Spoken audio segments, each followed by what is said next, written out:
We'll guide you through how to lock mask on CapCut. If you find this helpful, don't forget to like and subscribe. People search for this tutorial because many video editors want to learn how to create advanced effects like blur masking and motion tracking in CapCut. Beginners often find these features confusing. This guide helps them understand keyframes, improve editing skills, and produce more professional and visually appealing videos for content creation. First, open CapCut on your desktop to begin the editing process.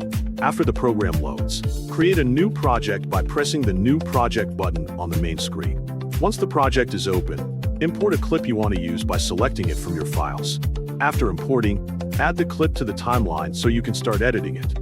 Next, duplicate the clip to create an overlay that will be used for effects. Then, go to the left side menu and find the Effects section and tap on it to explore available effects. For this example, you can choose a blur effect to apply to the overlay clip. Drag the effect onto the overlay clip in the timeline to apply it properly. After applying the effect, you can set and adjust the effect settings first to get the desired result. Then, click on the overlay clip to make sure it is selected for further editing. On the right side menu, find the Mask section and click on it to continue. Add a mask to the overlay clip and choose any kind of mask you want based on your preference. After selecting the mask, adjust it in the way you want by resizing or repositioning it on the screen.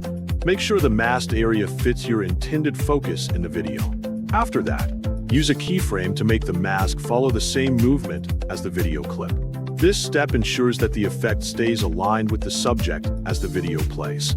Adjust the keyframes carefully so the movement looks smooth and natural. Take your time to preview the video and make small adjustments if needed. Finally, check everything carefully before you close the program to ensure the effect, mask, and motion are all applied correctly. If you notice any mistakes, go back and fix them before finishing. Practicing these steps regularly will help you improve your editing skills and create more professional-looking videos using CapCut on your desktop.